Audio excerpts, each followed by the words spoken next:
Hello my dear friends, അസ്സലാമു ഇന്ന് ഞാൻ ഒരു പ്ലാന്റിനെ കുറിച്ച് നിങ്ങൾക്ക് പരിചയപ്പെടുത്തുന്ന ഒരു വീഡിയോ ആണ് കേട്ടോ ഇവിടെ ഷെയർ ചെയ്യുന്നത്. അപ്പോൾ എന്തായാലും നമുക്ക് ആ പ്ലാന്റ് ഏതാണെന്നൊന്ന് കണ്ടു നോക്കാം. അപ്പോൾ ഈ ഒരു പ്ലാന്റിനെ കുറിച്ചാണ് കേട്ടോ ഞാൻ ഇന്നിവിടെ ഈ വീഡിയോയിൽ നിങ്ങളായിട്ട് ഷെയർ ചെയ്യുന്നത്. ഇത് പണ്ട് കാലത്തൊക്കെ എല്ലാ വീടുകളിലും ഉണ്ടാകുന്ന ഒരു പ്ലാന്റാണിത്. പക്ഷേ ഇപ്പോൾ അധികം നമ്മളിത് കാണുന്നില്ല കേട്ടോ. ഗാർഡനൊക്കെ വളരെ ഭംഗിയാക്കി തീർക്കുന്ന ഒരു പ്ലാന്റും കൂടിയാണ് ഇത്. ഇതിപ്പോൾ നമുക്ക് കണ്ടാൽ തന്നെ മനസ്സിലാകും, ഒരു വെറൈറ്റി പ്ലാന്റ് പോലെ തോന്നണില്ലേ. ഇതിൻ്റെ ലീഫുമ്മ തന്നെ അനേകം ലീഫുകളാണ് വന്ന് ഇരിക്കുന്നത്.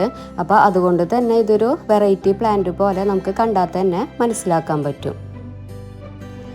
ഈ ഒരു പ്ലാന്റിനെ ബ്രയോഫൈലം പ്ലാന്റ്, പിന്നെ മിറാക്കിൾ ലീഫ് പ്ലാന്റ് എന്നൊക്കെയാണ് കേട്ടോ അറിയപ്പെടുന്നത്. അതുപോലെ നമ്മളുടെ ശുദ്ധ മലയാളത്തിൽ ഇതിനെ ഇലമുളച്ചി പ്ലാന്റ് എന്നാണ് അറിയപ്പെടുന്നത്.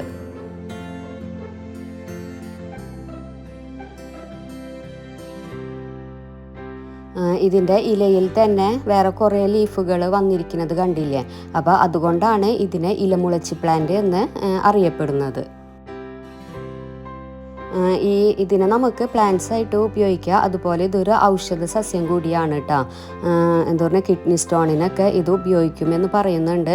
പക്ഷെ അതിനെക്കുറിച്ച് എനിക്ക് അധികം അറിവില്ലാത്തത് കൊണ്ട് ഞാൻ അധികം നിങ്ങളായിട്ട് ഷെയർ ചെയ്യുന്നില്ല. അപ്പോൾ ഞാനിതിൻ്റെ പ്രൊപ്പഗേഷനും കാര്യങ്ങളൊക്കെയാണ് ഇതിൽ ഷെയർ ചെയ്യുന്നത്.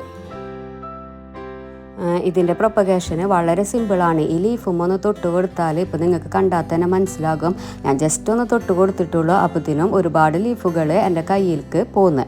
അതുപോലെ ഈ ഒരു ലീഫിൻ്റെ ഓൾറെഡി ഇതിന് വേരും ഉണ്ടാകും കേട്ടോ. ഇങ്ങനെ കിട്ടുന്ന ഈ ലീഫുകൾ നമ്മൾ വേറൊരു പോട്ടിലേക്ക് വെറുതെ ഇട്ട് കൊടുത്താൽ മതി. അപ്പോൾ തന്നെ ഇത് പെട്ടെന്ന് തന്നെ വളർന്ന് കിട്ടിക്കോളും.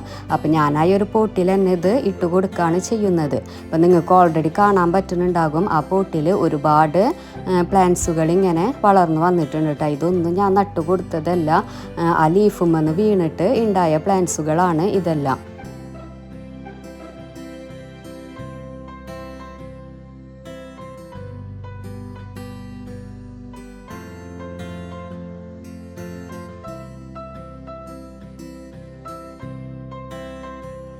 നല്ല ഭംഗിയുള്ളൊരു പ്ലാന്റും കൂടിയാണ് കേട്ടോ ഇത്.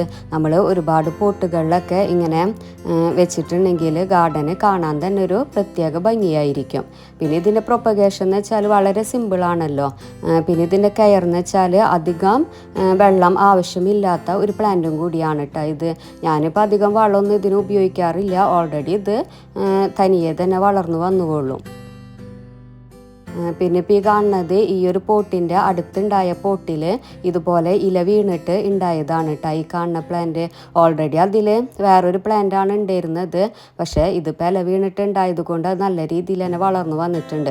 അപ്പം ഞാനായി ഒരു പോട്ടിൽ നിന്ന് അത് മാറ്റാൻ നിന്നിട്ടില്ല. ഈ ഒരു പ്ലാന്റ്സ് വെക്കുന്ന പോട്ടിൻ്റെ അടുത്ത് ഏത് പോട്ട് വെച്ചാലും അതിലൊക്കെ ഈ ലീഫ് വീണിട്ട് വേറെ ചെടികൾ ഉണ്ടാകും കേട്ടോ. പിന്നെ ഇതിൻ്റെ ലീഫ് എന്ന് പറയുന്നത് ഒരു മാംസളമായതാണ് കേട്ടോ. നല്ല കട്ടിയോട് കൂടിയുള്ള ലീഫും കൂടിയാണ് ഇതിൻ്റെ. നമുക്ക് കണ്ടാൽ തന്നെ അറിയാലോ, ഒരു പ്രത്യേക ഭംഗിയാണ് കേട്ടോ ഇത് ഈ ഒരു പ്ലാന്റിനെ കാണാൻ.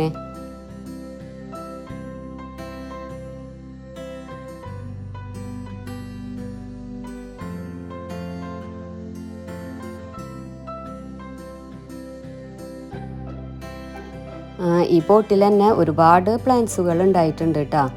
ഇതെല്ലാം ലീഫ് വീണിട്ടുണ്ടായതാണ്. ഞാൻ പുതുതായിട്ട് നട്ടതൊന്നല്ല കേട്ടോ. കുറേ കാണാൻ പറ്റും നമുക്ക്.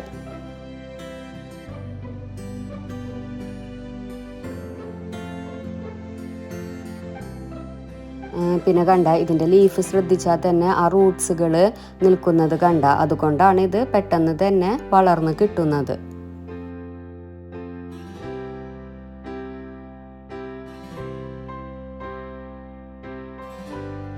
ഇപ്പോൾ ഇതെല്ലാം ഞാനായൊരു പ്ലാന്റിൻ്റെ അടുത്ത് വെച്ചിരുന്ന പ്ലാന്റ്സുകളാണ് കേട്ടോ.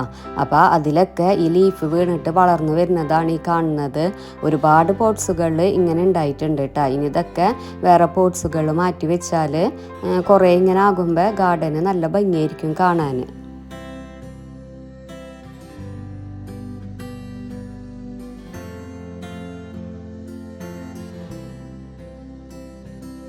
ഇതിപ്പോൾ ഈ കാണുന്നത് ഞാൻ ആ പ്ലാന്റ്സ് വെച്ച ഭാഗത്ത് വീണതാണ് കേട്ടോ. ജസ്റ്റ് ഒന്ന് വെച്ചിട്ടുള്ളൂ, അപ്പത്തിനും വീണ ലീഫുകളാണ് ഈ കാണുന്നത്. അപ്പോൾ ഇതായിരുന്നു ഇന്നത്തെ എൻ്റെ ചെറിയൊരു വീഡിയോ. അപ്പോൾ ഗാർഡനെ വളരെ മനോഹരമാക്കി തീർക്കുന്ന ഈ ഒരു പ്ലാന്റ് നിങ്ങൾക്ക് കിട്ടുകയാണെങ്കിൽ ഒരിക്കലും കളയരുത് കേട്ടോ. ഇത് ഒരുപാട് ഉണ്ടാക്കിയെടുത്താൽ ഗാർഡന് നല്ല ഭംഗിയായിരിക്കും. അപ്പോൾ ഈ വീഡിയോ ഇഷ്ടപ്പെട്ടാൽ ഷെയർ ചെയ്യാനും ലൈക്ക് ചെയ്യാനും മറക്കരുത്. അതുപോലെ നിങ്ങളുടെ എല്ലാ കമൻസുകളും അറിയിക്കുക. പിന്നെ സബ്സ്ക്രൈബ് ചെയ്യാതാണ് കാണുന്നതെങ്കിൽ ഒന്ന് സബ്സ്ക്രൈബ് ചെയ്യുക. അപ്പോൾ അടുത്ത വീഡിയോ ആയിട്ട് വരുന്നത് വരെ ടേക്ക് കെയർ. Bye bye.